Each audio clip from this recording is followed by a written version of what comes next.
Good afternoon, everyone, and welcome back to NINGAS the NTC Research Congress Part 2. It has been explained earlier this morning that the session this afternoon would be about the ongoing and the completed research made by our faculty and by our students. And I'm Mr. Paulo Joseph L. Blando, and I'll be the moderator this afternoon. So, when we listened this morning, we were able to see, we saw this morning that there were 3 plenary sessions discussing about where we are in education, the kind of digital tools that we have, and the feedback and assessments that we have. So this afternoon would be something relevant, especially for those of you who are now in your research writing, or those who are in thesis seminar.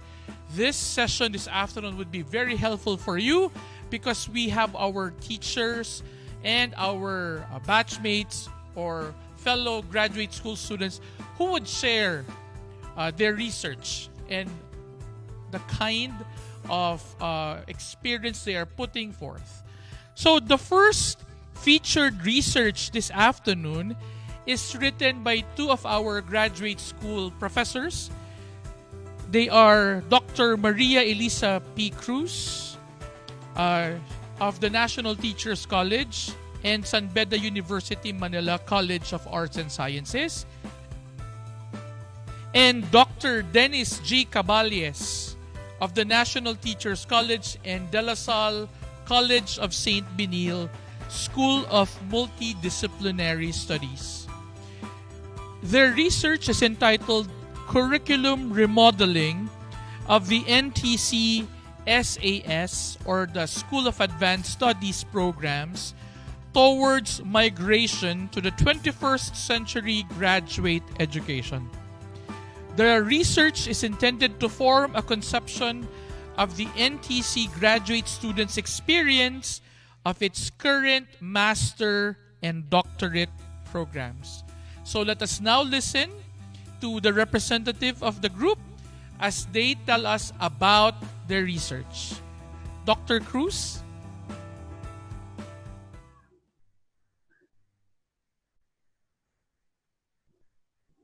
Curriculum Remodeling of the NTC Graduate Programs Towards Migration to 21st Century Graduate Education. Authors are my person, Dr. Maria Elisa Cruz, and Dr. Dennis Caballes. As the world recognized learning becomes indispensable, curriculum must be remodeled to promote inclusive education and engagement into action. Through tapping the areas of improvement for the graduate education program, the researchers envisioned the remodeling of the current graduate education curriculum that is aligned with the standards of the 21st century graduate education. This is, of course, an attempt to support the NTC administration's goal to create an environment where students with simple beginnings are given opportunities, leading them towards their remarkable endings. The theoretical framework of this research are the training model for 21st century graduate education through engagement into action by M. Welsh Devine and the UNESCO-promoted Inclusive Education by Tang, which collectively intend to remove the barriers limiting the participation of all kinds of learners.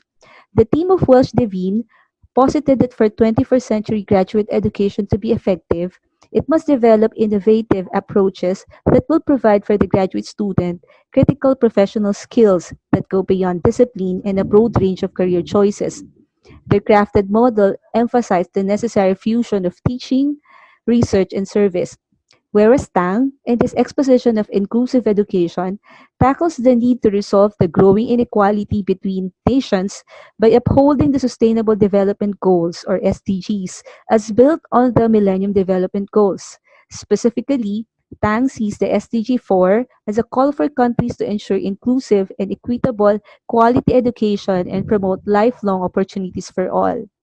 This will mean addressing the need to remove all forms of exclusion, marginalization, and inequalities by increasing access, participation, learning processes, and outcomes with utmost respect to gender equality. This will also mean intensifying efforts to serve all kinds of learners with a particular focus on those who have traditionally been excluded from educational opportunities. This research utilized the mixed method research design. Quantitative data was extracted via questionnaire administration, while qualitative data was extracted and consequently coded via focus group discussion. The latter is a structured discussion used in obtaining in-depth information from a selected pool of people about a particular topic.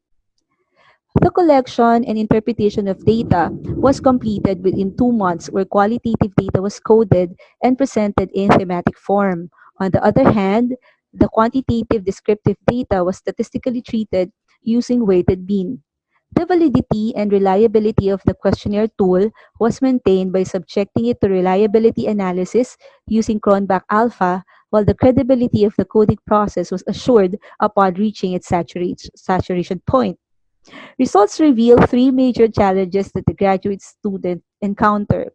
Work schedules interfere with schooling, fees, research writing, and the comprehensive exam cause anxiety, and teaching strategies need to be constantly improved. Recalling that the foothold of the 21st century graduate education are inclusive education and engagement into action, and that these frameworks are grounded on access, flexibility, and meaningful engagement, these were the recommendations. If work schedules challenge the graduate student to regularly attend in-person classes, academic load requirements could be recalibrated. Full online and blended learning sessions could be mapped in lieu of the in-person classes. This research was completed prior to the pandemic, and it seems to be foretelling of this recent online teaching and learning shift that we are experiencing. If fees, research writing, and comprehensive exam cause anxiety to the graduate student, then their participation to relevant trainings and/or conferences prior to their enrollment to NTC could be recognized or credited as equivalent academic courses. We know, of course, that the RPL or the recognition of prior learning has just started in response to this recommendation. Non-thesis tracks could also be offered for those who struggle in writing their thesis. If students feel that the strategies of faculty in terms of teaching need to be upgraded, then the faculty must also engage themselves in a continuous professional development program. It is afford to note that we are recently given a LinkedIn professional learning account which allows us to enroll, engage, and complete short-term courses relevant to teaching for free. The research was completed in 2019, and as you can see, NTC has been responsive and proactive in remodeling the curriculum towards successful migration to 21st century graduate education. That in all things, God may be glorified.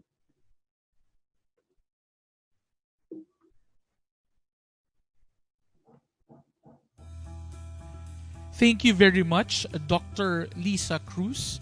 We were able to hear salient points of how the curriculum remodeling had been done in our School of Advanced Studies. And thank you for highlighting the essential elements that we now see in the graduate program. The next presenter is a candidate for the degree of MAED major in math. He is Mr. Romeo Madrona Jr. And his research is entitled Addressing Persistent Errors in Solving Algebraic Word Problems of Junior High School Students by Newman's Error Analysis. So take note, my dear participants, we would like to look at how the various disciplines come to play and see how this would be seen in the research of Mr. Madrona. In his abstract, he says that the very poor performance of grade 10 junior high school students in mathematical proficiency in the 2018 Program for International Student Assessment, or PISA, has shown our students' weakness in solving math word problems. So let's see how the direction of his research would help in the development of further teaching and learning skills in math. Mr. Madrona, let's now have your research.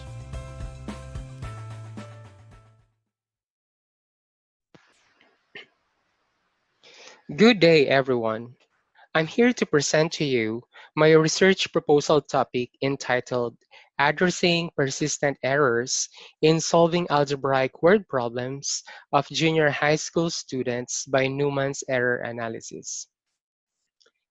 The Organization for Economic Cooperation and Development, or the OECD, launched the PISA, which stands for Program for International Student Assessment in 1997. PISA assesses the extent to which 15-year-old students near the end of their compulsory education have acquired key knowledge and skills in English, science, and mathematics that are essential for full participation in modern societies. The 2018 Program for International Student Assessment, or PISA, results disclose that the Philippines scored 353 in mathematics and ranked 78 out of 79 countries, which implies that the Philippines is second to the last of those 79 countries who performed the least in mathematics. It was found out that Philippines and other two countries, such as Panama and Dominican Republic, are categorized under below level 1, which is below the baseline level of mathematical proficiency. And this gives me the reason to study the errors of the students in solving word problems in algebra. The problems of the study that the researcher would like to answer are the following. Number one, what errors do grade 10 junior high school students encounter when solving algebraic word problems? Number two, what is the most predominant type of error encountered by the grade 10 students when solving algebraic word problems in reference to A. Newman's error types, B. OECD stages of problem solving. The third one is, what are the possible causes of errors encountered by grade 10 junior high school students when solving algebraic word problems? And number four, what are the problem-solving approaches that the junior high school students can practice to eliminate or lessen errors in solving algebraic word problems? So these are the questions that the researcher would like to answer after the end of the research. And for the significance of the study, number one, it provides valuable information on common errors students possess. And it helps guide instructions for middle school mathematics teacher. And it guides in implementing the Department of Education Sulong Kalidad program in making reforms in K-12 review and updating, and teachers and school heads upskilling and reskilling. Moreover, the study would provide reliable data that would help to design effective instructional methods for teachers, assessments for teachers and curriculum developers or writers, and intervention practices for the teachers and also the people of Department of Education, which will lead to improving students' mathematical word problem solving skills. And this is the conceptual framework of the study. Now, according to the OECD, there are four steps on how to solve word problem solving, and these are formulate, employ, interpret, and evaluate. And according to Newman, Newman says that there are five steps in solving word problem solvings, and these are reading the problem in context, comprehension, transformation, process skills, encoding. And these steps under the two categories can be combined such that the problem in context would start from uh, formulating, okay? And when the students formulate the problem given, now the students read first, understands or comprehend, and transforms the problem in English context to a mathematical form or expression. After transforming the English phrase or problem into a mathematical expression, now the student will now employ a certain concept or lessons that were discussed in previous years, okay, or previous lessons, okay, and for employing, the students will do process skills. When we say process skills, the students will apply the concepts that he learned on previous lessons on previous years. And after processing the skills, uh, the students can now execute, or at this process, the student is now executing the manipulation or execution of algebraic uh, expressions. And after processing the skills or applying processing skills, the students can now interpret the answer by encoding. Encoding means is going to write the final answer with units and with a short description in relation to the question, to the problem.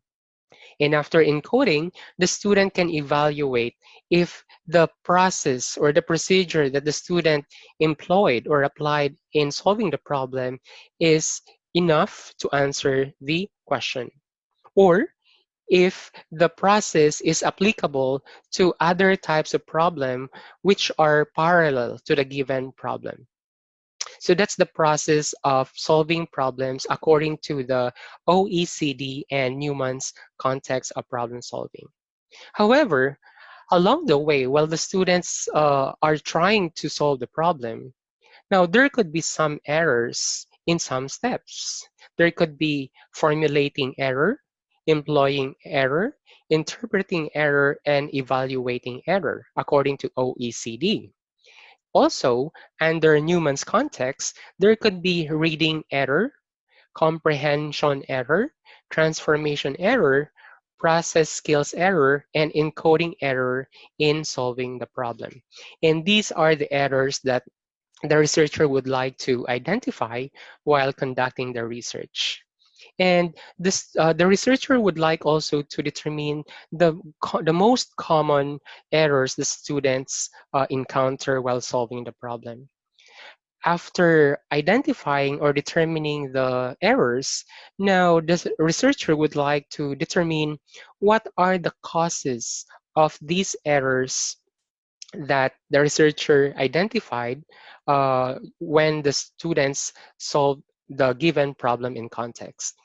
Okay, and after identifying the causes and the errors of the students encountered, now the researcher would like to determine also the approaches or different approaches that could lessen or eliminate these errors while students solve the word problem in algebra.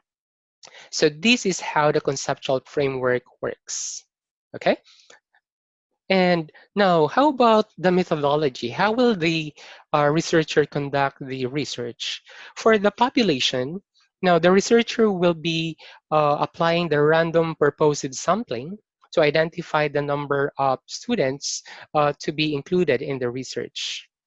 And for number two, the instrument, since we will be using tests, we will be conducting pre-test and post-test, and validity and reliability will be observed. And number three, for the data gathering, we will conduct paper and pencil tests and interview. And for data analysis, we will be using Newman's error analysis interview technique or protocol. And Newman's has already conducted or proposed a protocol for us to conduct an interview for this. And this is the my proposal topic, okay? The procedure to conduct the research of my topic. And the references or some of the references that I have had are the following. And thank you so much for listening and good day.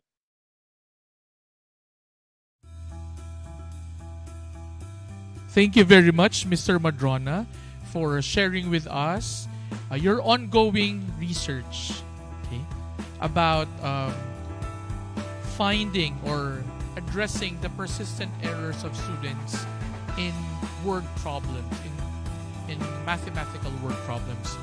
At this juncture, allow me to give a public service announcement. in a way by which we share in the joy of the 92nd Foundation celebration and the World Teachers Month. We are giving away, okay, first we're giving away two windbreakers, okay, for those who would be able to share very good insights about our research Congress 2020. So it's a very good windbreaker and it will be yours if you are able to share insights about the research. And not only that, we will also be giving away also two pieces of track suits. Okay, so these are all NTC merchandise, and this would be yours as long as you're able to share a wonderful insight. So we have a team who are right now reading through our chat room to see the very nice insights that you're sharing specifically on our learning about NINGAS 2020. Okay, so we are giving away a total of 4 exciting prizes, 2 windbreakers and 2 tracksuits. We will announce the winners at the end of the program. Okay, so I hope you are all excited. Please use the hashtag NINGAS Research Congress so that we will be able to take note of your insights. So I hope you continue to watch because this would be an exciting part this afternoon. Okay, so moving on, let's now have our third featured research. Our third research is written by a graduate school faculty, Dr. Eddie B. Bulanadi of the National Teachers College. And his research is entitled Thirst Assessment of Learning Difficulties of Students. In his abstract, he says, this research is primarily to assess the learning difficulty and difficulties of students. And we would be able to find out what we as teachers can do in order to make sure that proper interventions are provided. So now, let's listen to Dr. Eddie Bulanadi as he shares to us his research.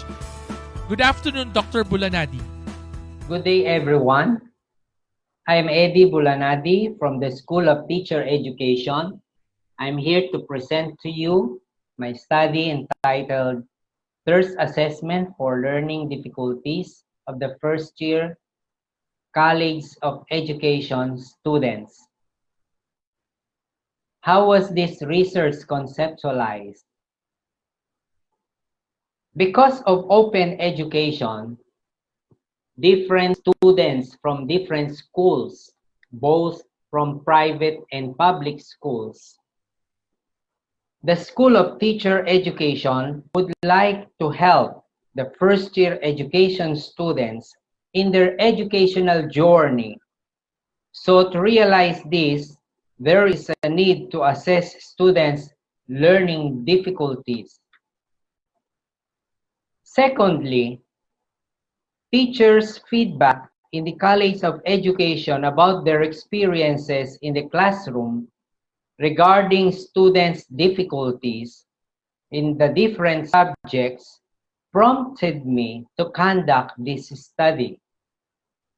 Third, I'd like to collect evidence about learning difficulties of students in order to adapt teaching pedagogy that would help students overcome their learning difficulties and to have effective plans.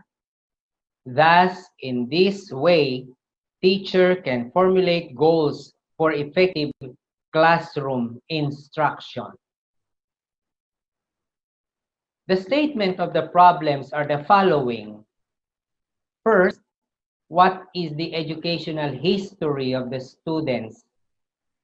Second, how many among the first-year students are experiencing difficulties during their pre-college and current life. Third, what are the learning difficulties in the area of language, reading, writing, and spelling, mathematics, processing, and developmental? Fourth, what is the overall learning difficulties of the students? What are the notable findings from this study? It was found out that the Bachelor of Physical Education students have manifested learning difficulties in their educational history. During the pre-college life, what is significant in the study, mental issues like depression, anxiety, together with vision and hearing difficulty was experienced. And at present, visual, hearing, and mental health like depression and anxiety are manifested by our students. In the area of language, sometimes manifested the use of gestures, facial expressions, and mime, together with mispronouncing words or using the wrong word. And when speaking, often they know what they want to say, but when they speak it, they find it difficult and they struggle in expressing this thought. In the area of the reading, they don't like to read a lot. Often, they have to read several times before understanding, and difficulties putting in their own words what was read was significant among our students. In the area of spelling, sometimes manifested is the grammar, punctuation, misspelling, and students find it difficult. In the area of mathematics, what was notable, students have difficulty doing mental math. This is the highest. And they even use fingers or counters to calculate simple tools. They use gestures. They get frustrated with mathematics activities. In terms of processing, difficulty to focus if environment is noisy. They learn much better through demonstration rather than just explaining. In other words, actual. What they want is actual in mathematics, not just mere explanation, but putting numbers into action. In the area of psychomotor, it was manifested that our students experience clumsiness and they are accident prone. Manifested also is the poor walking posture, and they find it difficult in imitating someone else's movements. And the overall learning difficulties of the different majors, different areas, is mathematics. What was recommended in this study by your researcher, yours truly, NTC should enhance program across different colleges on mental health issues, depression, and anxiety, which especially the guidance office should enhance more, intensify more, Second, intensify the English speaking program. The English language needs to be enhanced in actual speaking in everyday life at NTC. Third, intensify classroom program by engaging students in interaction during classes across different disciplines. The traditional teacher doing the talk must be shifted into a new paradigm where the students are engaged, where the students interact, where the students are doing the work, and develop expressive language and related skills. In terms of pedagogy, on critical thinking and problem-solving skills, there is a need to fund this for further research, being a learning educational institution in the country. As a leading institution, researches must be intensified in order to discover pedagogy, in order to discover the 21st century skills in teaching the new generation. That's all. Thank you very much. Have a nice day. God bless us all.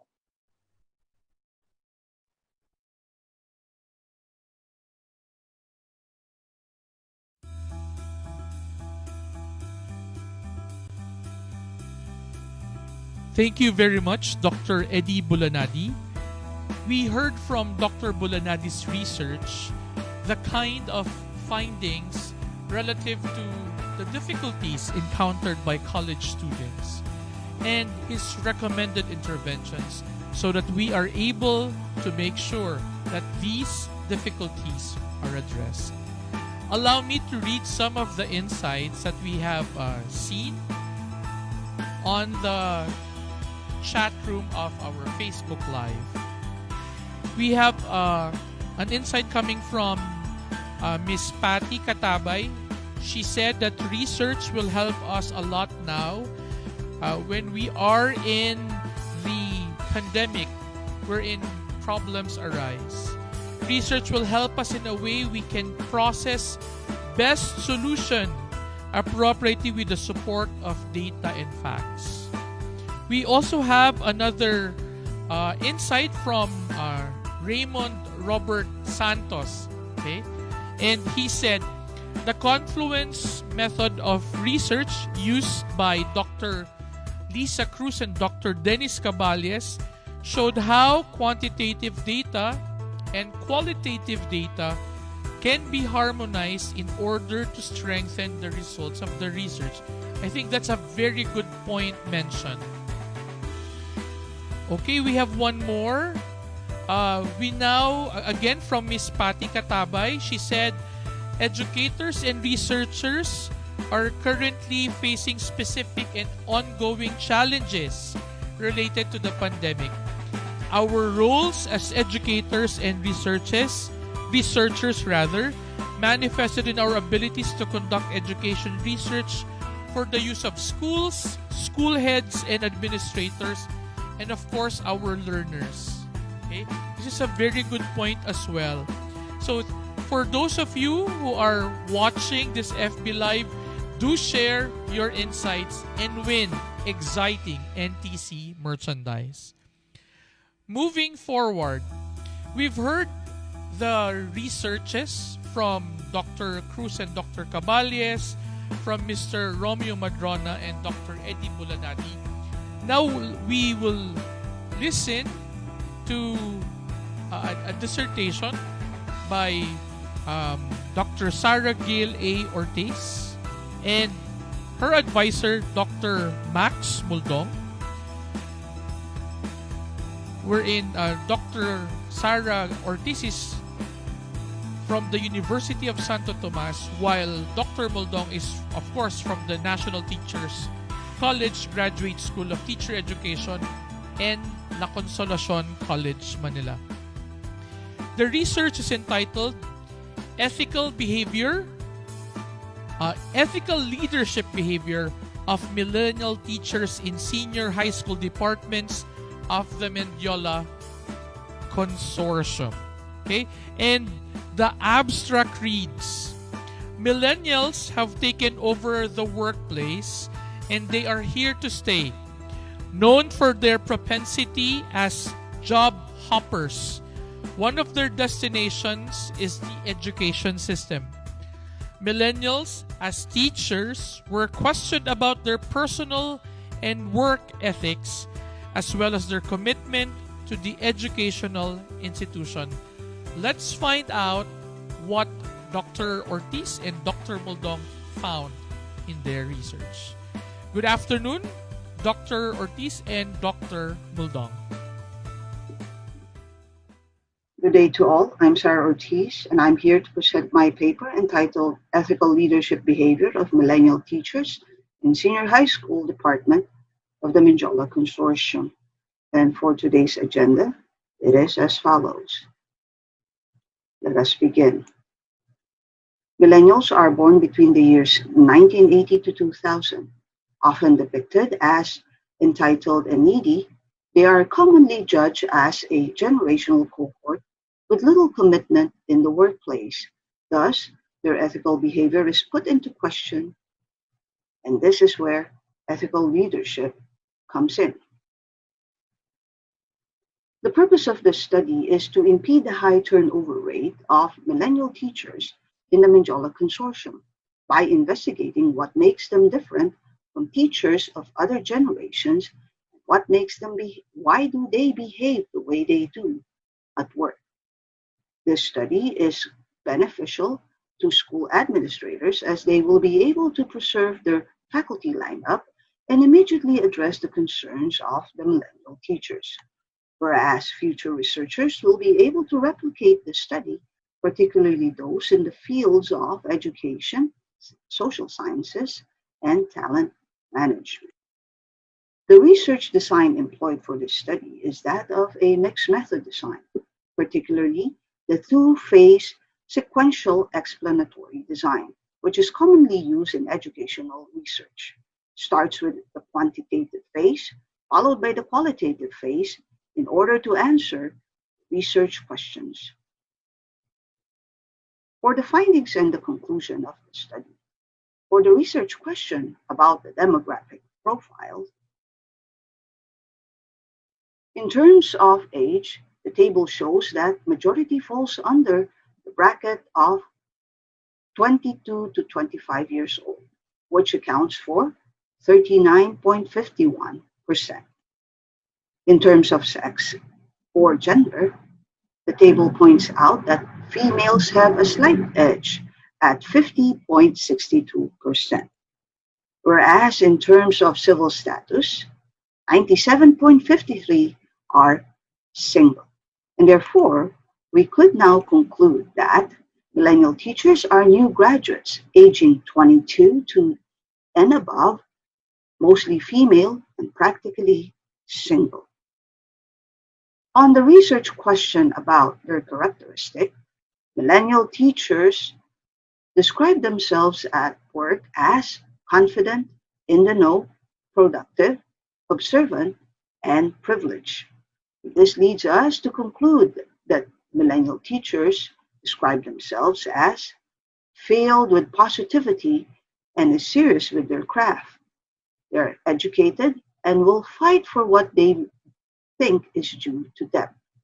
They're sociable and use technology in classroom instructions. On the research question about how they act at work, millennials have high expectations from the workplace. They are involved, they have empathy, and they exude their own individuality at work. And this leads us to conclude that millennial teachers are knowledgeable about school policies. They take time to listen to their co-workers and are concerned for them. For the research question about resolving ethical problems at work, millennial teachers view themselves as mediators. compliant, good communicators, attentive, and considerate. Hence, we conclude that millennial teachers resolve problems on their own if they can and would go through the proper channel.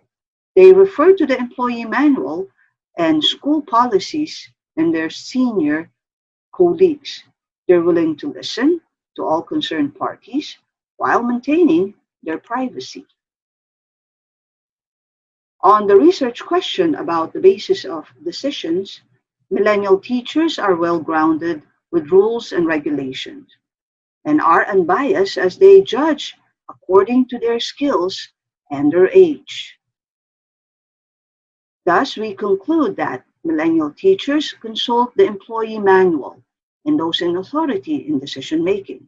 They maintain neutral ground and listen with their ears and their heart when it comes to making decisions. With respect to the level of ethical leadership behavior, in terms of the way the teachers act at work, the table indicates that the internal assessors have a moderate level of ethical leadership behavior, while self-assessors have a high level of ethical leadership behavior.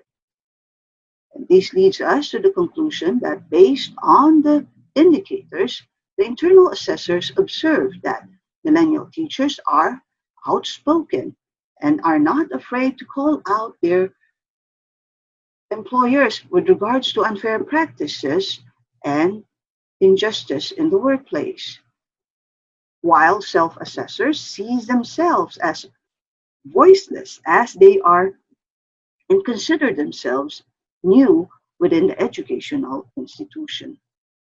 In terms of the way the teacher resolve ethical dilemma, the table indicates that the internal assessors have a moderate level of ethical leadership behavior, while the self-assessors have a high level of ethical leadership behavior.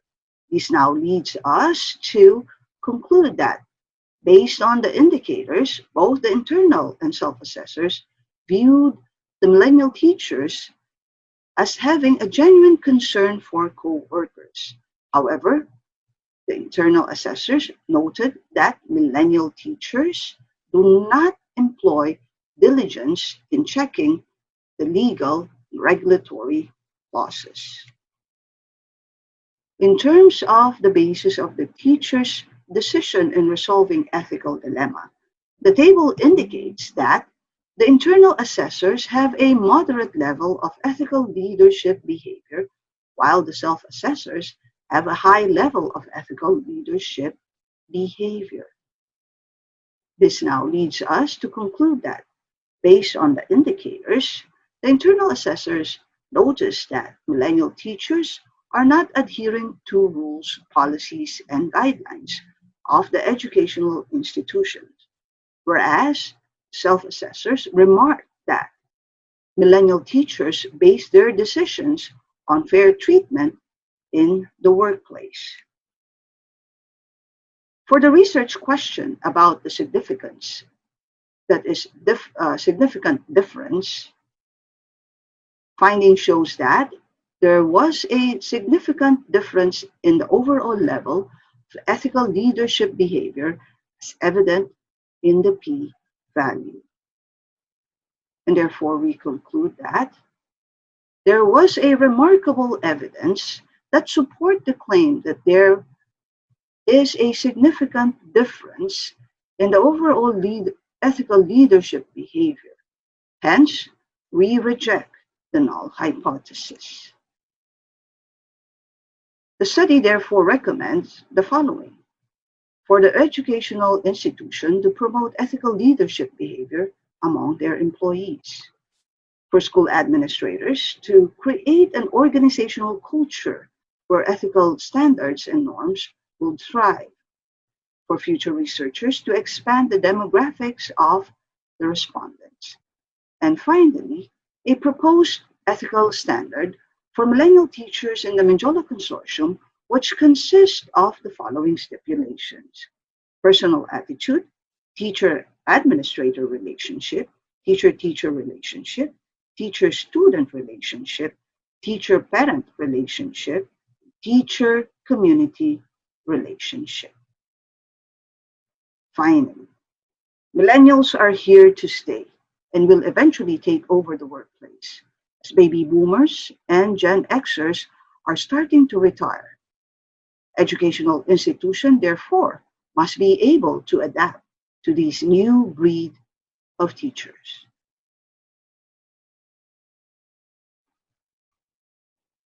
Thank you for listening and have a good day. Thank you very much, Dr. Sarah Ortiz.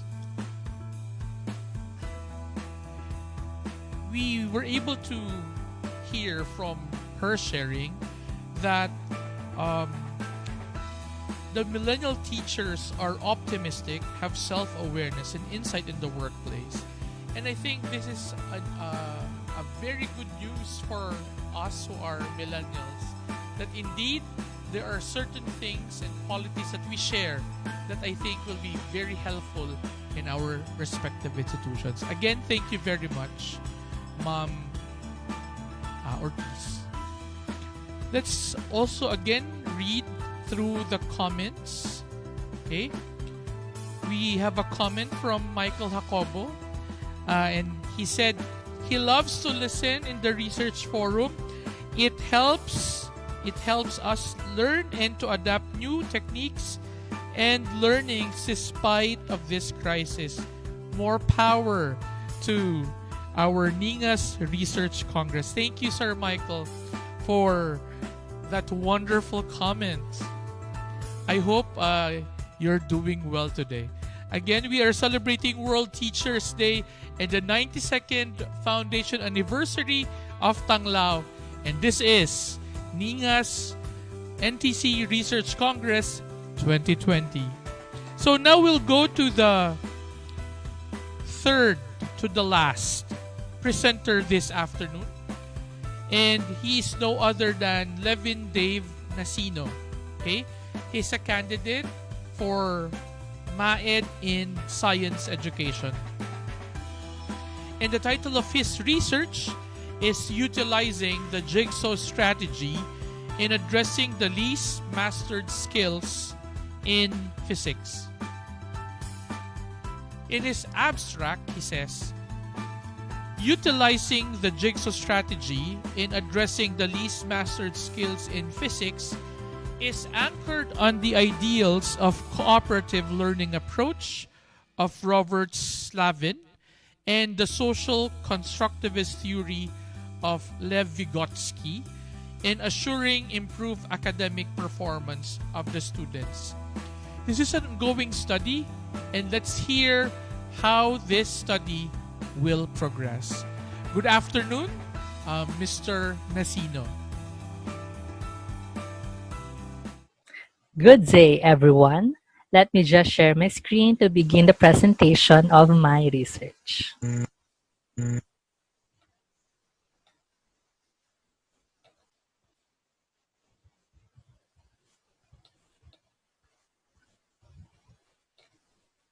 Before I start, let me just introduce myself. I am Levin Dave Nasino, a licensed professional teacher, an educator by profession, and a science lover at heart. Right now, I'm enrolled at the National Teachers College with a degree of Master of Arts in Education, major in Science Education. Also, I'm currently affiliated at Holy Spirit School for almost 4 years now. My research is entitled Utilizing the Jigsaw Strategy in Addressing the Least Mastered Skills in Physics. For the research gap, it was noted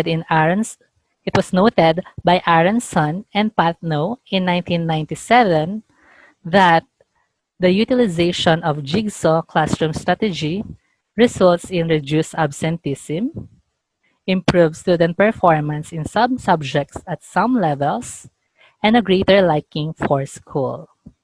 Thus, the researcher came up with a question. Does the utilization of jigsaw strategy work in addressing the least mastered skills of students in physics? For the purpose statement, the purpose of this study is to determine whether the jigsaw strategy can be used to address the least mastered skills in physics of the grade 7 students of Holy Spirit School.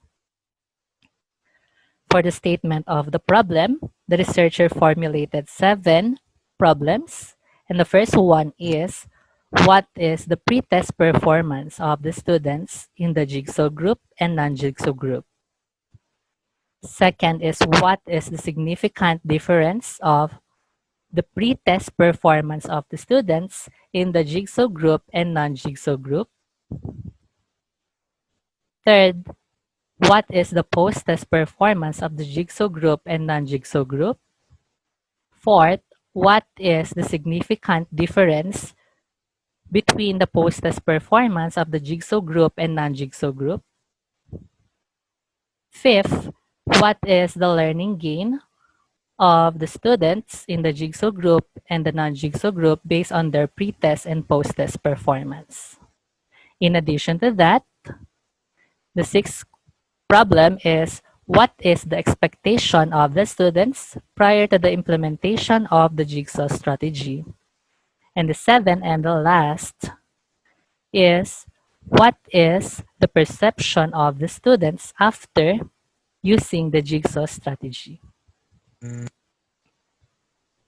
For the significance of the study, this study is important for teachers. For this study will result into reduced conflict among students, improve student motivation, as well as meaningful learning of students. For the students, they will be responsible for their own learning. They will develop cooperative learning skills and have a deep understanding of the learning material. For the administrators, they will be disseminator of information and provision of guidelines of the jigsaw classroom strategy, and they will be the providers of seminar workshops to teachers. For the parents, they may benefit from this study by participating in schools' intervention program such as remediation using this strategy. And for my fellow researchers, a conduct of study based on this paper's recommendations will ensure improvement of students' learning. For the research paradigm, as shown here is the initial academic performance of students in physics prior to the implementation of the jigsaw strategy. In the middle, that's where the jigsaw classroom strategy will be implemented and is influenced by cooperative learning approach of Robert Slavin in 1983, wherein the students will work in small groups to achieve a common goal. In addition to that, the social constructivist theory of Lev Vygotsky in 1978 will take a part in jigsaw classroom strategy because it's the learners who are constructing their own knowledge based on their experience with the influence of the environment where the teachers and the learners are present. After the implementation of the jigsaw classroom strategy, we will see an improved academic performance in physics of the students.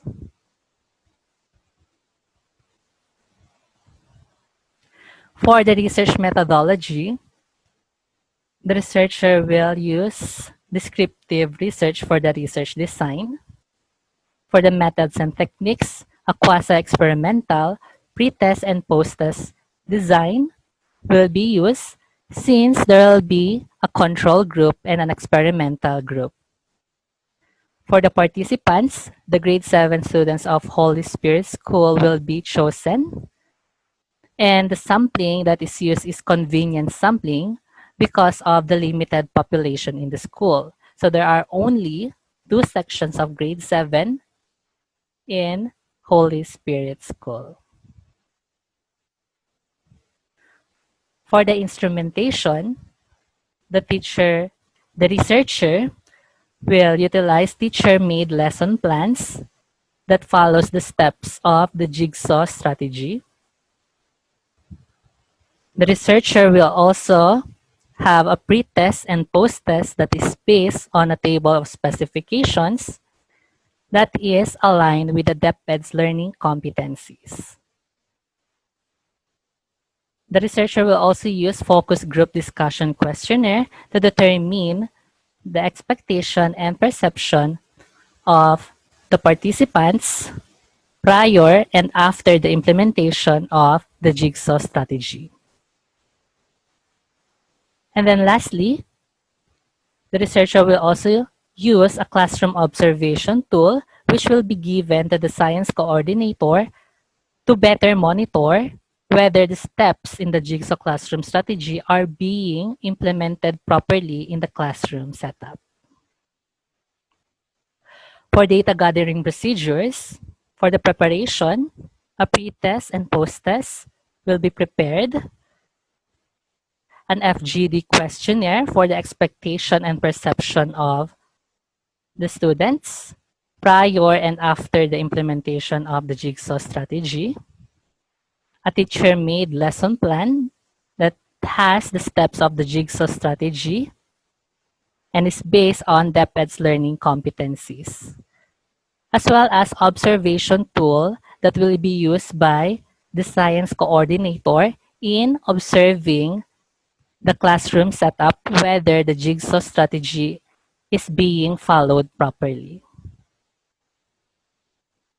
The tests, such as the pre-test and post-test, the FGD questionnaire, the lesson plan, observation tool, will be checked and validated by the science coordinator.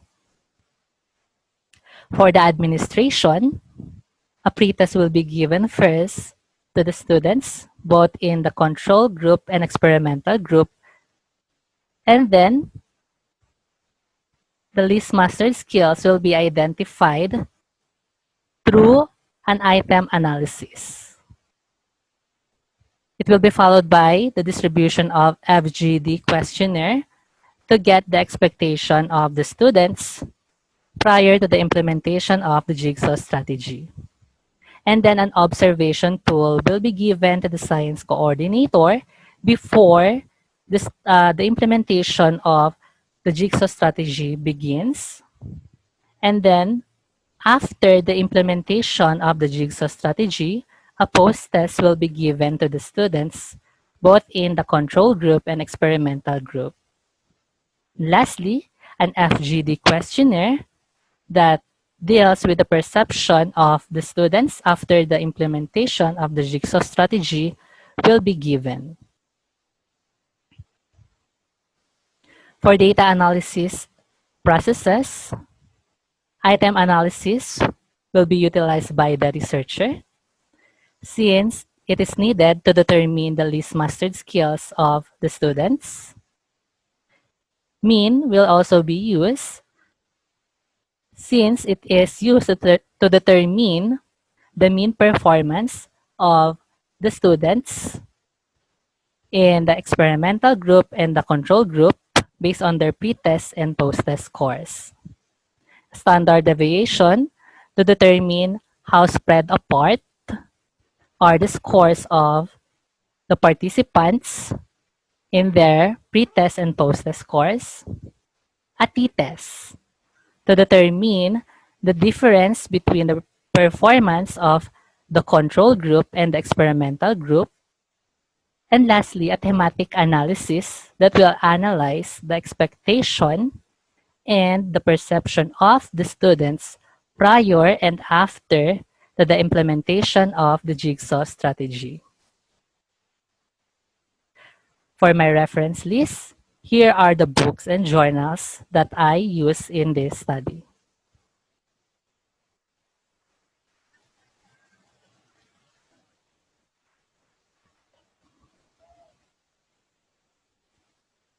That's it for my presentation. Happy 92nd founding anniversary, the National Teachers College. Bye-bye.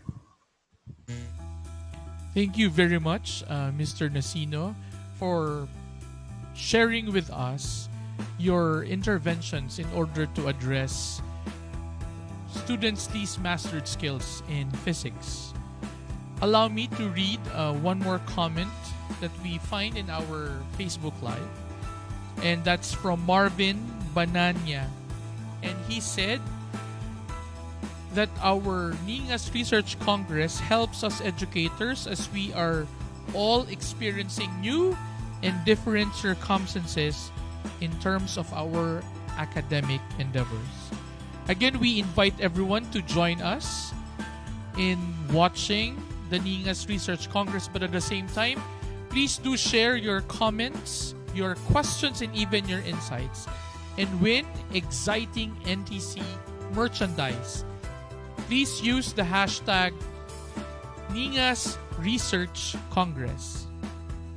So we're now down to the last two research presenters, and these are again coming from our graduate school students in the graduate program of the National Teachers College.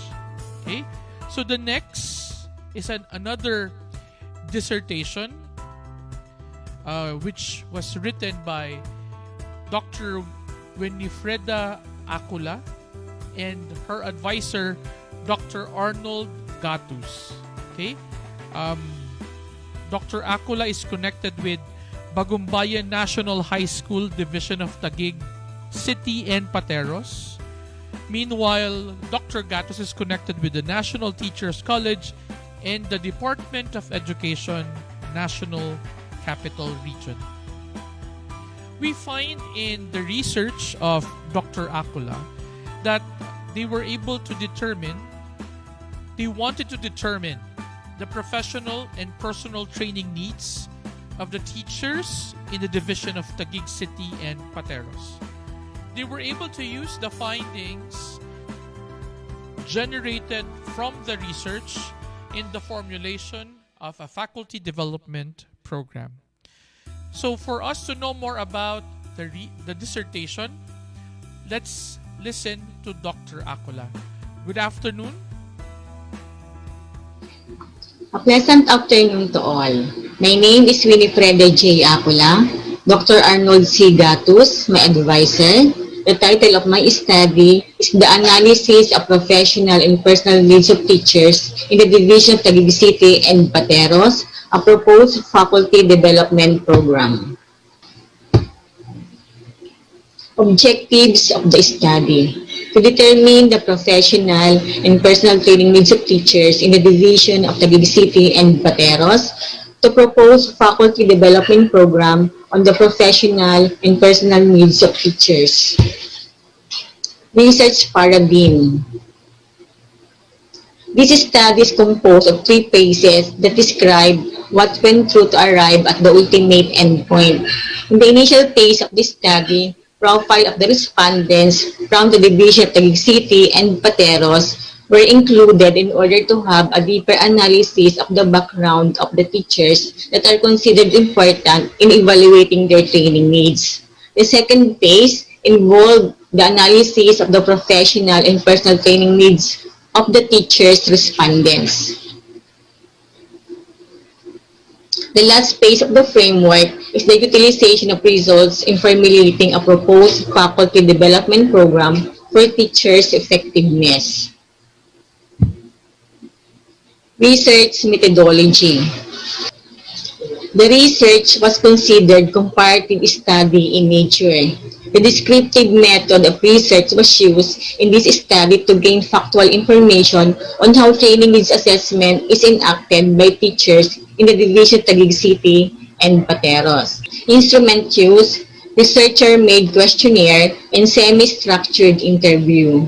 When it comes to population and samples, there were 12 secondary schools in the division of Taguig City and Pateros involved in this study. These public schools were composed of 1,466 respondents, where 735 or 50% of the total teachers registered officially in each school for the school year 2018-2019. The simple random sampling was applied to select the respondents in each of the 12 participating schools. The statistical treatment are the following. percentage to describe the profile of the respondents. Weighted mean was used to describe the responses of the respondents on the professional and personal training needs. ANOVA, to measure the significant difference in the professional and personal development needs of teachers when grouped according to profile. T-test, to determine the significant difference of the responses of the groups of respondents, whether statistically significant or not. The obtained values of ANOVA and t-test were interpreted at 0.05 level of significance. Specific findings. Number 1 question, what is the profile of the respondents in terms of 1.1 age? The findings showed that 265 or 36.1% of the respondents belong to the age bracket of 35 to 44 years old, 57 or 7.8% are below 25 years of age, while 28 or 3.8% are above 60 years of age. 1.2 Gender. As regards gender, 584 or 79.5% of the respondents are female and 151 or 20.5% are male. This indicates that a great majority of teachers in the 12 schools are female. 1.3 Position. In terms of position, approximately 85.5% of the respondents occupy the first two lowest rank in the teaching position. The remaining members of the samples were distributed in other identified positions. 1.4 Highest educational attainment. With regard to highest educational attainment, 294 or 40.0% of the research participants are BSed graduates. It is followed by teachers with MAED units with 265 or 36.1% of the total number of respondents. There were 54 others, graduates of other courses, or 7.3% teaching in the high school, and 13 or 1.8% were graduates of PhD or EDD. 1.5 Length of service. As to the length of service, 204 or 27.8% of the respondents have been in the public school for less than 5 years. Following it are 146 teachers or 19.9% with 5 to 9 years of teaching service. Only 14 teachers or 1.9% remained in the teaching service for 35 years and above. 1.6 Seminar, training, workshop attended for the last 3 years. With reference to the seminars and trainings attended, a total of 456 or 62.1% of the respondents claimed to have attended 2 to 5 trainings and seminars. 44 or 6.0% acquired only one seminar, and 43 or 5.9% attended a total of 8 to 9 seminars for the last 3 years.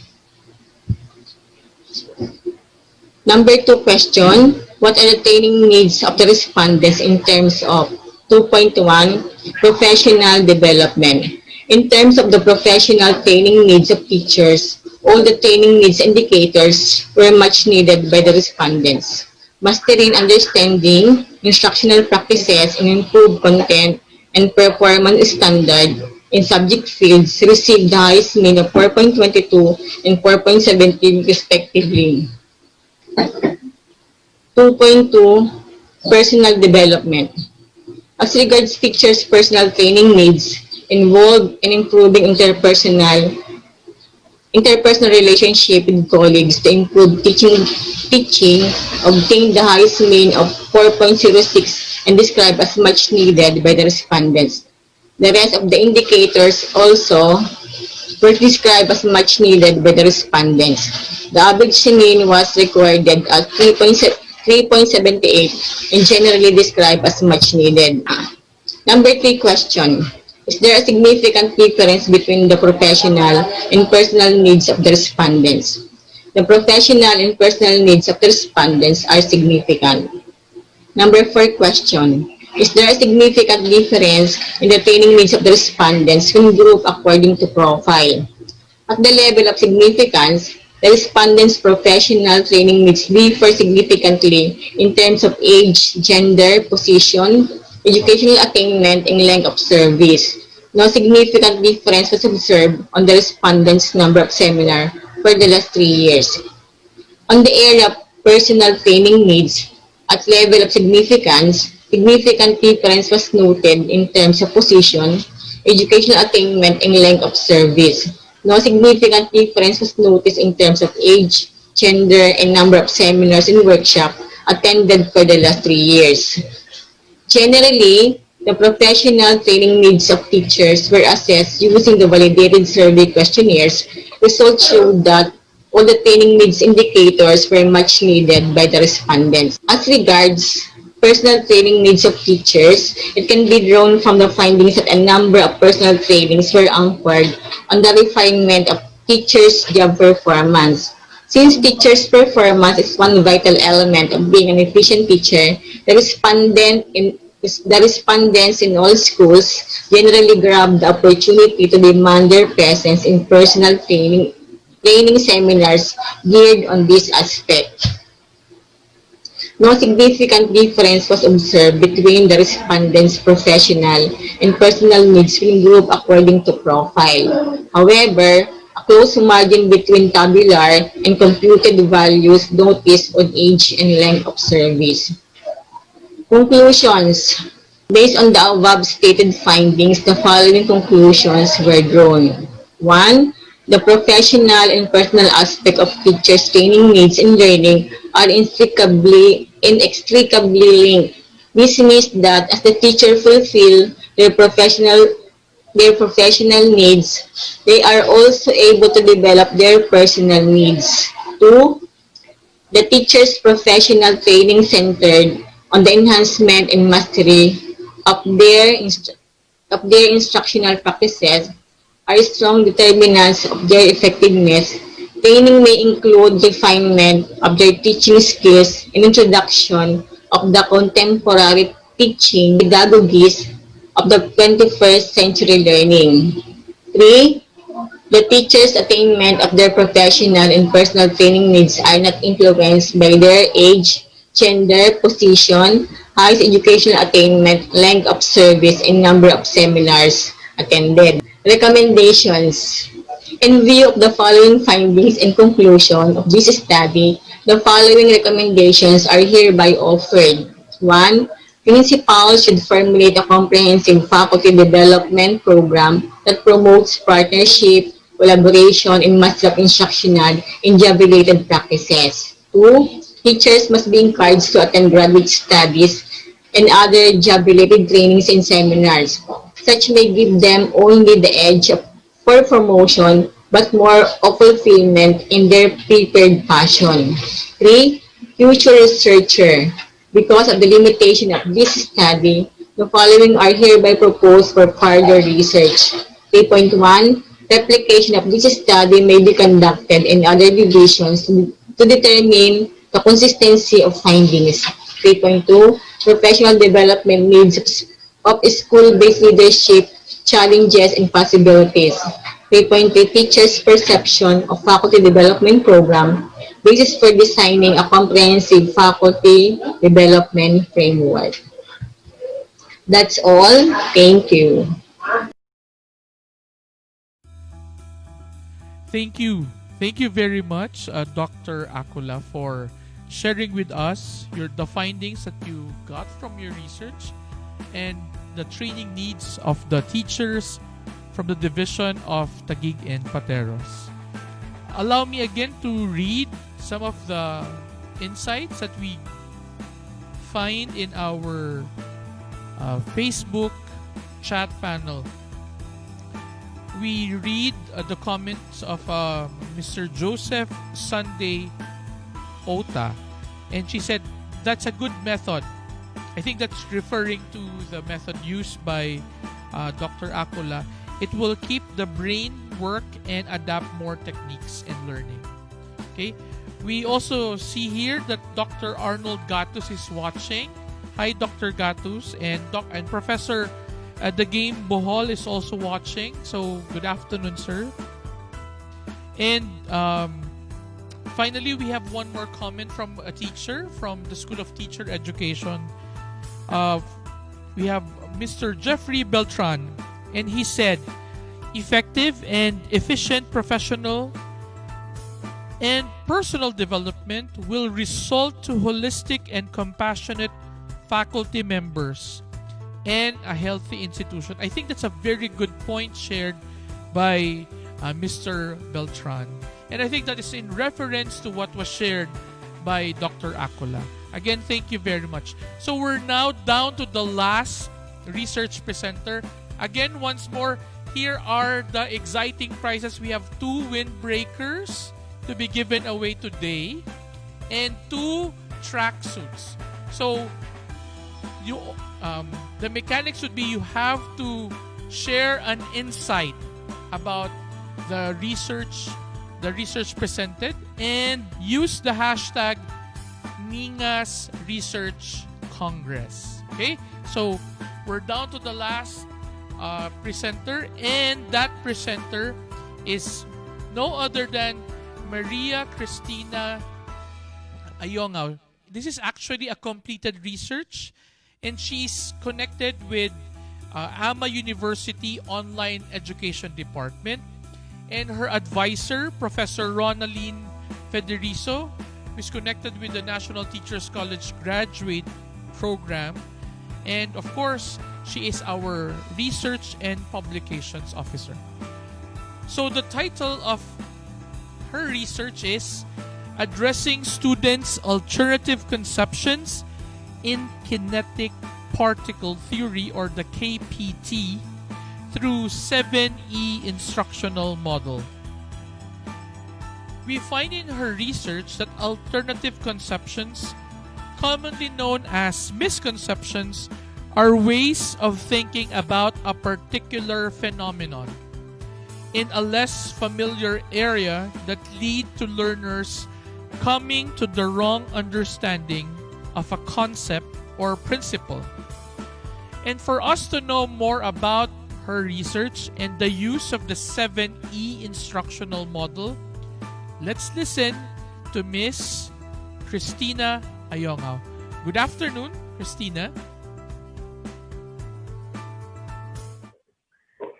Good afternoon. My name is Christina Ayungao, and I'm presenting to you my accomplished research entitled Addressing Students' Alternative Conceptions in Kinetic Particle Theory through 7E Instructional Model under the supervision of Professor Ronaline A. Federizo. A significant amount of research has been conducted concerning students' notions of sciences, ranging from biological sciences to physical sciences. Until recently, few studies have been pushed through about the standing of students' comprehension in some topics in chemistry.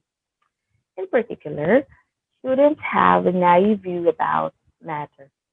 Therefore, they're having a hard time imagining space. And for them, seeing is believing.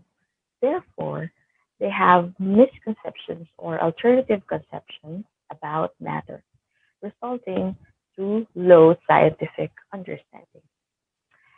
As stated by Triagost, in few educational systems worldwide, concepts in kinetic particle theory is the principal component for the primary and secondary science, containing a broad range of fundamental concepts such as matter, energy, atoms, molecules, volume, pressure, and others. This topic holds an essential part in understanding a variety of phenomena, such as chemical and physical change, chemical bonding, behaviors in fluids. Fluids refers to liquids and gases, and thermodynamics, in which makes it prominent and challenging for students. All, also, it is included and presented in spiral progression in our K-12 curriculum. The key concepts that is believed to be the standard and most accurate scientific idea regarding the kinetic particle theory is summarized by Ayas in his research in 2009. As these concepts are vital, therefore, there is a need to improve the KPT knowledge. That's why the goal is to increase the scientific understanding and to decrease the alternative conception. In my research, I use the 7E instructional model, which is an expanded form or version of the 5E learning model. And this one is taught and created by Isaac. So, among the 7 stages of the 7E, the most important part is the elicit stage. This is where you access the student's prior knowledge. As for the engage, you get students' mind focused on a particular topic. For the explore, you provide common experience with the students. As for the explain, this is where the teaching of the concept happens. There is a student and teacher interaction. For the elaborate stage, this is where the students apply what they have learned in the explain stage. For the evaluate, you measure how students learned from the lesson. In my research, I used the rubric as the basis of my grading. And for the extend part, this is where you deepen the conceptual or scientific understanding through the use of a new concept. So the basis of this study is the conceptual change theory model by Groff. It is essential to primarily identify a learner's cognitive environment and if there are some alternative conceptions. And we may use the 7E learning model to generate inconvenience with the learner's existing ideas. Also, by using this strategy, we can increase the likelihood of producing a conceptual change and maximize scientific understanding. Now, the success of this tool can be attained if the bridging has 2 sections. The first is the revision, wherein we change a piece of existing knowledge, and the initial plausibility or the possibility of compromising the old concept with the new concept. With those in mind, the status of the problem are what is the level of student scientific understanding in the pre-test and the post-test, and what are the prevalent alternative conceptions, and in terms of perception, how confident are the students while they are answering the test, and for their attitude, how are they during the unlearning and relearning process. For the hypothesis, a null hypothesis is written. There is no significant difference in the level of scientific understanding between the pre-test and the post-test. For the research methodology, for the research design, I use the quasi experimental one group pre-test post-test. For the research instrument, I use the kinetic particle theory test, which is a 3-tier multiple choice test. Tier 1 is for the phenomenon, tier 2 is for the reasoning, and tier 3 is the confidence. And the attitudinal test is also included. For the research setting, my research took place in a non-sectarian school in the academic year 2018-2019. And for my participants, I used the grade 12 STEM students. For the research procedure, the diagnostic test was given, or the pre-test. And then after that, the teaching intervention, which lasted for 5 teaching days. And then the post-test and attitudinal test were given after the intervention. And the comparison of the pre-test and post-test scores were done. For the subtopics in KPT, I included these 5 subtopics: the molecular spacing in matter, the diffusion in fluids, the average kinetic energy, the intermolecular forces in phase change, and the PVT of fluids or the pressure, volume, temperature properties in fluids. In measuring the level of scientific understanding, it is important to have a clear scoring system.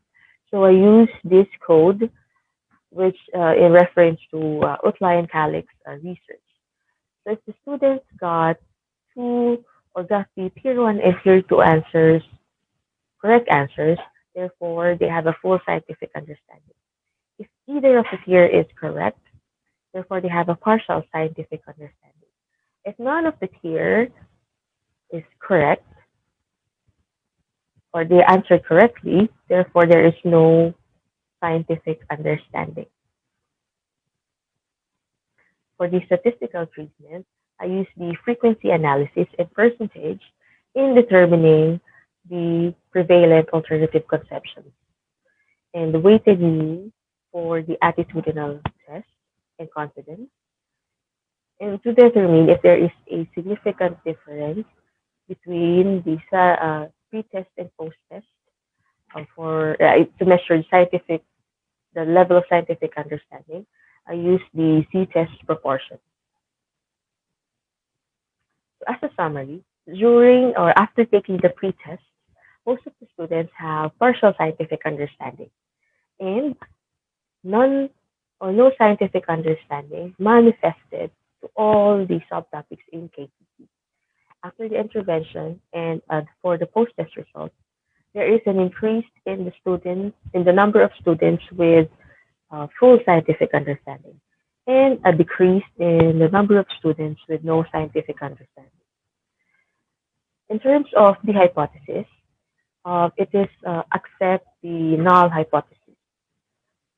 So, in short, there is no significant relationship in the or significant difference rather between the pre-test and the post-test score.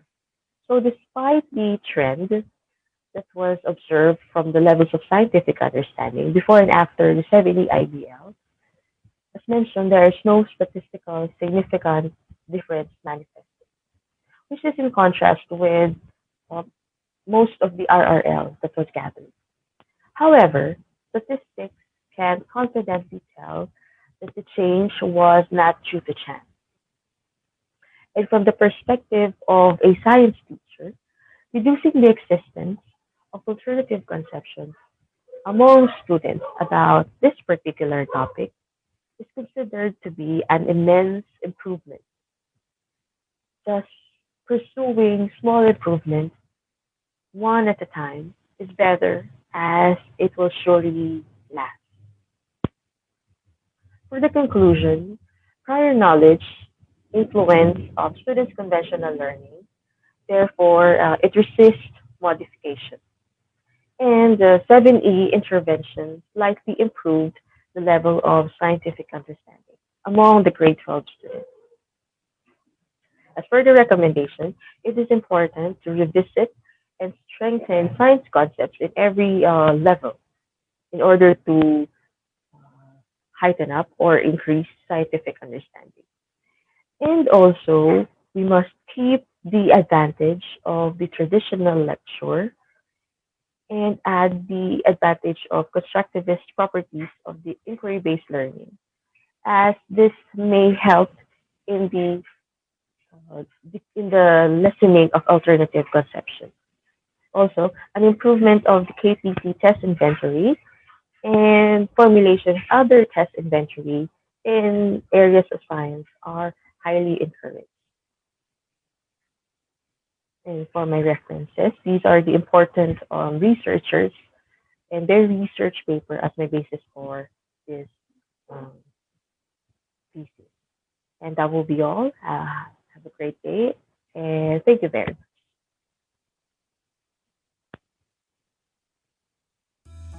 Thank you very much, Ma'am Christina. And we are done with the 7 research presenters from our students and faculty.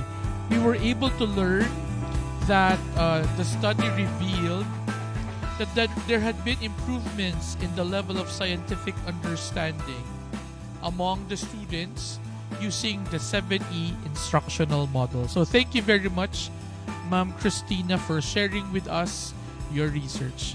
Allow me to greet once more all those who are watching us live.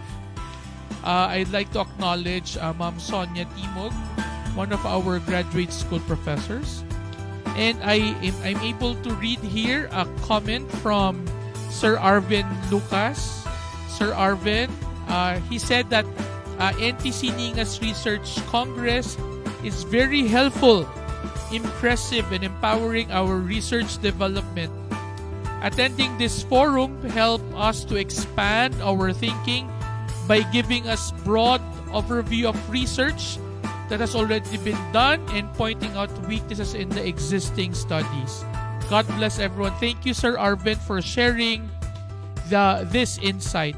So we are now down to the last two important parts of our program, and that would be the synthesis and reflection, coming from Dr. Alan Alba, who is our program head for elementary education, and of course the final words from Professor Dagame Bohol. So now let us talk to Dr. Alan Alba. Dr. Alan, good afternoon. Good afternoon, Dr. Alan. Sir Alan, good afternoon. Can you hear me?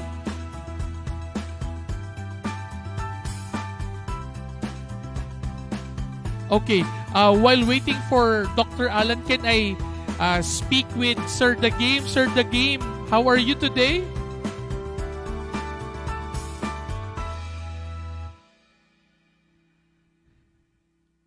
Sir Dagame? Yes, that's good. That's good to hear you, sir. Sir, while we are waiting for the synthesis of Dr. Alan Alba, sir, what were your thoughts after listening and viewing the researches of our faculty members and our students?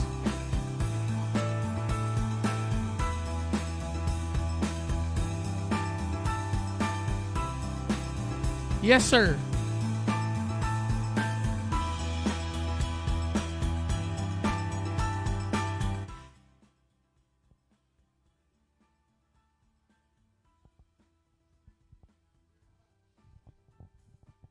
Not only in the graduate school, but for the entire NTC institution. So I am very happy, sir, that I am part of today's NINGAS 2020. Looking forward for more NINGAS in the future.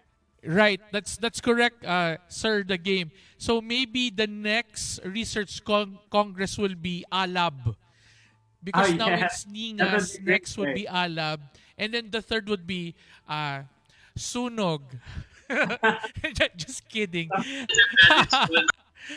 and I think Dr. Alan is now on the call. So without much further ado, let's listen to the synthesis and reflection of Dr. Alan Alba. Dr. Alan, good afternoon.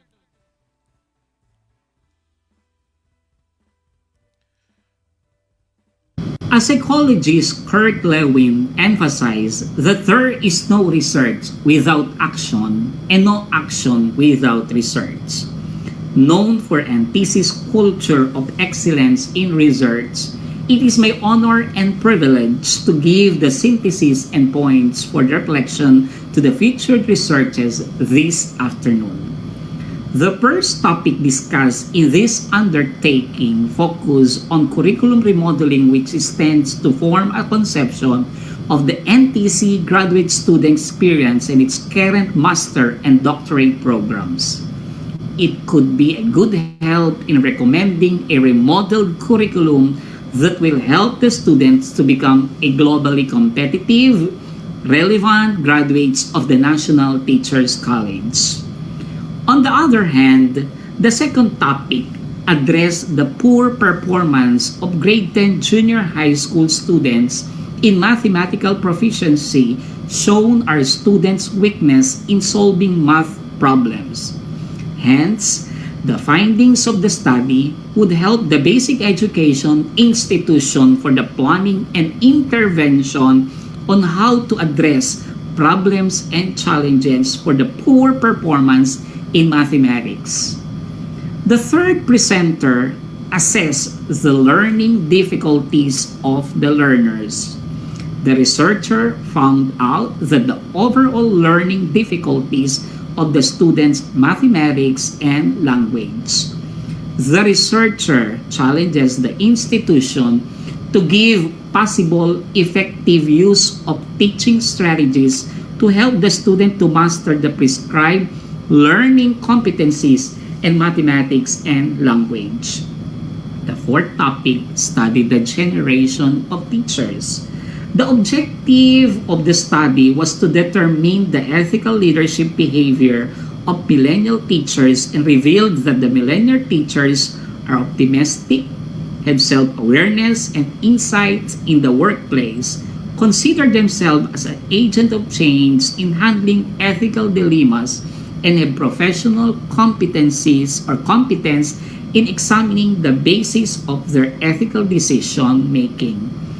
Thus, it is respectfully encouraged on the part of the school administrator to strengthen the relationship with the teachers in delivering quality education for the learners. The fifth research highlighted the utilization of cooperative learning approach using the experimental, pretest, and post-test design under the descriptive method or of research. It will be beneficial to the stakeholders to better improve students' learning. The sixth topic determined the personal needs of teachers. The researcher-made questionnaire was used to determine the profile of the students. Based on the findings of the study, it is highly suggested to formulate a faculty development program which focuses on information and communication technology and attend trainings and seminars to beat the challenge of the 21st century education. For the last topic, the research aims to address the misconception on concept principle. Using pretest post-test design, the study reveals an entire need for the improvement in the level of scientific understanding occurred in all subtopics.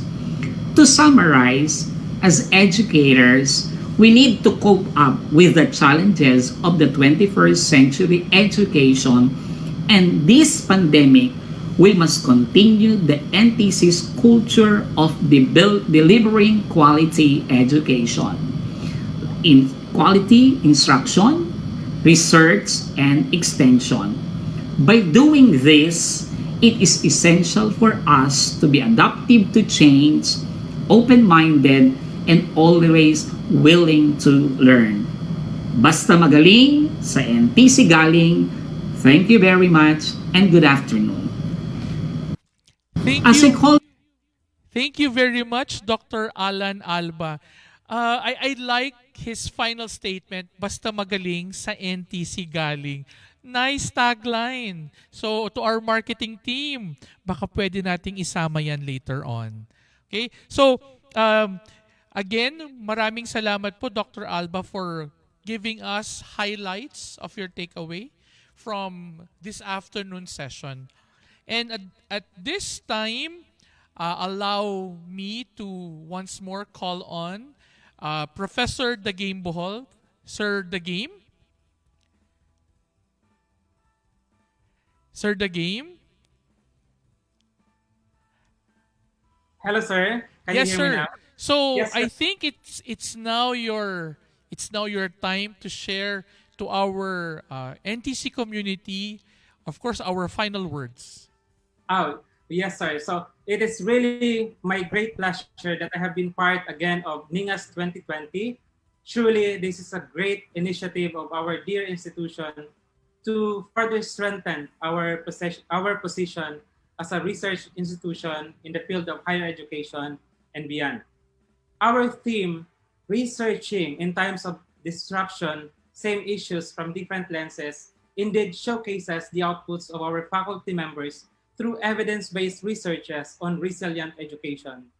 Because of NINGAS 2020, we have witnessed disruptive technologies that really serve and played vital role in this new educational setup. We have also witnessed excellent presentations and active and engaging discussions from our respective plenary speakers, like Dr. Edison Fermin, our VP for Academic Affairs, our excellent deans in our institution, namely Dr. Daisy Estrada, who talk about where we are in education, and of course moderated by Professor Judel Roman.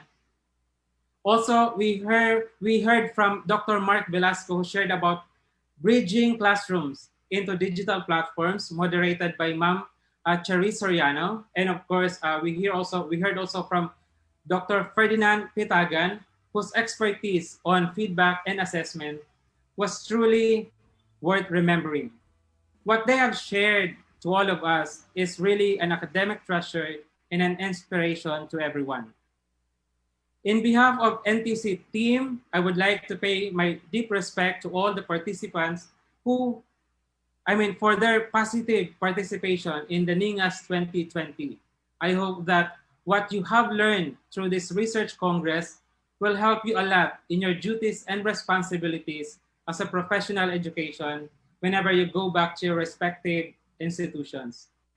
Now, allow me to have a quick summary of the three featured researches in our third plenary session this afternoon. The first research on learning environment tells us that students must engage and interact to learn new skills. In a learning environment, the learner's characteristics, the learning and teaching goals, activities that support learning, assessment strategies that drive and measure learning are all essential in the success of an online learning experience. For the second group, indeed, student satisfaction is an important indicator of quality learning experiences. Student satisfaction is important in the evaluation of distance learning as it is related to the quality of online learning and student performance. Interaction is a critical indicator of student satisfaction. The fact that the group this afternoon was able to present promising results despite the professor's busy schedule is a good indicator of our goal to continue looking for ways to improve our pedagogies in order to give the best learning opportunities to our students. And for the third group, effectiveness of online platforms as perceived by our students, e-learning platforms provide students with an online version of our classroom courses that they can start and finish whenever they have time. The findings of the research group in this afternoon session is a reminder for us educators that whatever learning management system or LMS that we are using, whether you are using Edmodo, you're using Schoology or Google Classroom, the success of it still depends on us professor as the main source of life for that virtual classroom. And of course, our afternoon session was as fruitful as our morning sessions with our graduate students sharing their ongoing researches and our mentors sharing their research output is really truly heart uplifting. Let me share this phrase from Nature of Occurrences by Cutler. She said that we are always people that are in the making, constantly adapting to accommodate the roads we walk. As we learn, it changes us. As we go about our course, we grow and we prune everything around us, friends, beliefs, desires. Our past experiences plant the seeds needed for our future roads with all its turns, speed, and falseness. And finally, this research congress is a success because of the efforts of NINGAS 2020 team headed by Ma'am Ronaldine Federizo, Professor Paulo Blando, Professor Arvin Lucas, Professor Jeffrey Beltran, Professor Mark James Cabiag, and of course with the guidance of Dr. Edison Fermin, our VP for Academic Affairs. Truly, this has been a wonderful day for all of us, full of learning, full of research learning, and a fantastic day for everyone. Thank you very much and enjoy the rest of the day. Thank you, sir. Much. Thank you very much, Sir The Game. And I appreciate the points that you were able to share, specifically on the things that we were able to achieve because of our research congress. So let us now announce the winners for our windbreaker and tracksuit. So let me now call on the following. So congratulations to, first we congratulate Mr. Raymond Robert Santos. Congratulations. We are also going to give a prize for Miss Patty Katabay. We are also going to give out one tracksuit to Mr. Marvin Banania. And finally, one more tracksuit for, of course, Mr. Jeffrey Beltran. So with that, we would like to inform everyone that you will be able to receive a certificate of attendance if ever you are able to respond to our evaluation form through the Google form link that we will be showing you in a little while. So we would like you to acknowledge and accomplish the form. So for our winners of the NTC merchandise, it is important that you also sign in so that we will be able to acknowledge you. Okay? So again, we congratulate our winners of the two windbreakers and 2 units of tracksuit. We have Raymond Santos, Patty Katabay, Marvin Banania, and Jeffrey Beltran. So congratulations to all our winners. So with that, I think we're now ready to show you our Sir Arvin, or I think we're now ready to show the Google form link. So for all of you who joined the Congress today, you would be able to receive a certificate of attendance. And the due date would be until tomorrow afternoon. Okay, so please make sure that you're able to sign in our Google form. Your evaluation, your comments, and of course your insights would be very much important for us. So please find the link below, okay? And the link is, it's a bit.ly link. That's bit.ly /2 capital F 3 capital L BES. Okay, so don't forget to copy the link.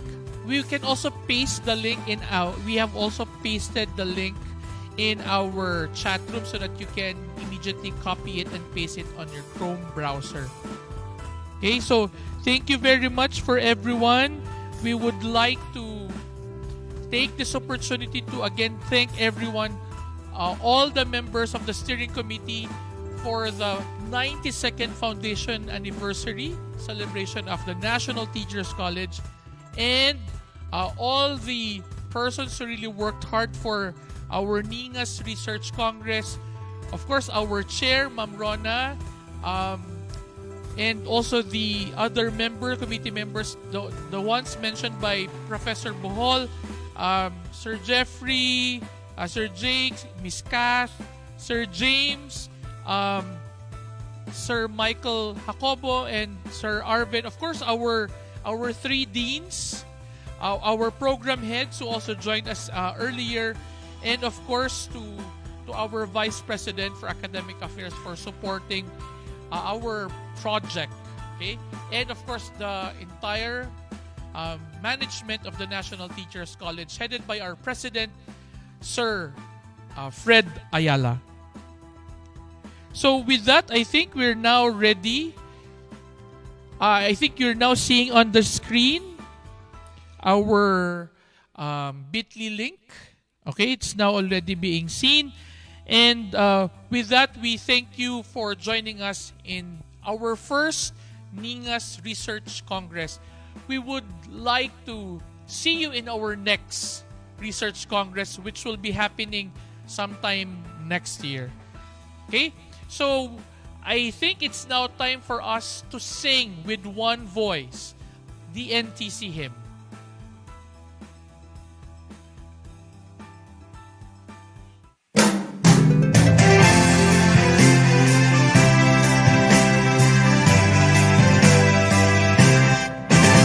Kami ay manlalakbay, tanging kaaralan, taglay namin ang lumanan, liwanag sa kadiliman, ang diwang pinagbubuhay, sa gitid ng kapatayan, at ang aming kalayaan, mananatiling may tanglaw.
And this has been NINGAS, the NTC Research Congress 2020. Mabuhay, maraming salamat, and happy World Teachers Day. Goodbye!